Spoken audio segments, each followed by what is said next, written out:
Ngayon ko na mapupuksa ang nakakasukang batang ito. At nakuha ko na ang lahat ng kapalaran sa aking sarili. Pedro, Hoops, ano ba ang ginagawa mo dyan? Nagutom ako.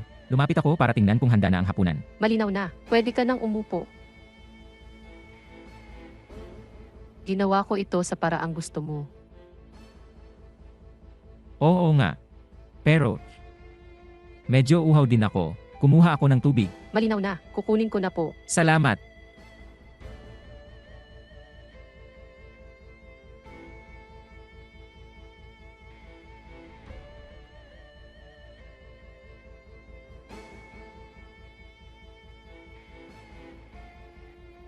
Narito.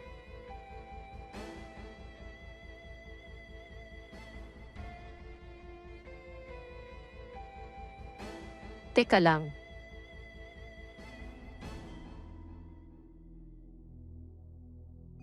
Baby, saan ba tayo mag-enjoy sa pera ng matanda?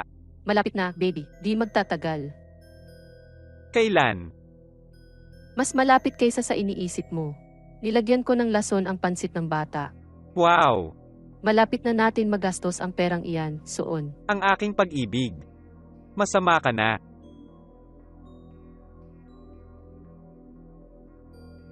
Magbabayad ang dalawang ito sa ginagawa nila, Mr. Sebastian. Hindi ko hahayaan na may masamang mangyari sa iyong anak. Hoy, Pedro, huwag mong kainin ang pagkain na iyo, nilason siya ng kanyang madrasta. Alam ko na. Ang nalason ay ito. Pinalitan ko ito.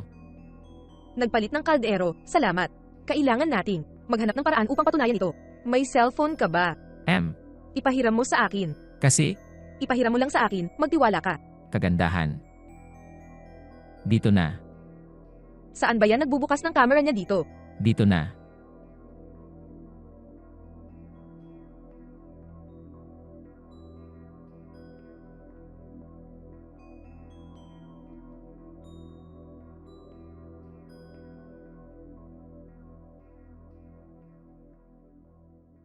Ano na nga ba kaibigan?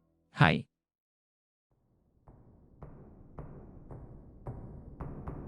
So, masarap ba ang pagkain na ito? Ang sarap, ang cool. Try ko din po. Hindi, subukan ng isang ito.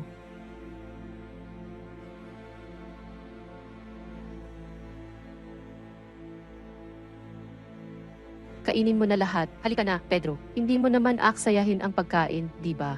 Eksperimento. Wow, pero okay lang naman. Hindi ko lang matandaan na naglagay ng napakaraming paminta sa... He, nagpalit ka ng plates, maldita ka bata. Nagawa mong lasunin ang kanyang ama. Pero matalino siyang bata. Sa pamamagitan nito, hindi ka makakagawa ng anumang mali. Iligtas mo ako.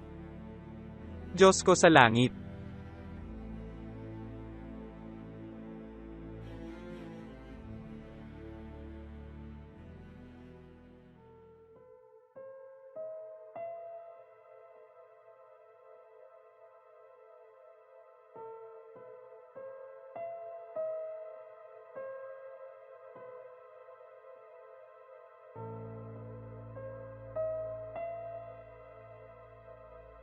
Pedro. Nalinlang ako ni Clayton. Ay, kung ang ideya ng kamatayan ay sa iyo.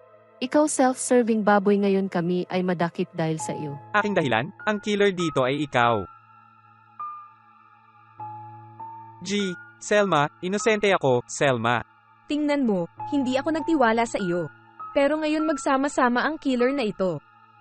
Hindi ko inaasahan ito. Nagtiwala nga si Mr. Sebastian sa kanyang serbisyo bilang driver. Sige na, anak ko. Hustisya ang bahala sa dalawang ito. Pedro, hindi mo gagawin. Inosente ako. Kasalanan mo yan. Kasalanan ko. Hindi ako dapat magtiwala sa iyo.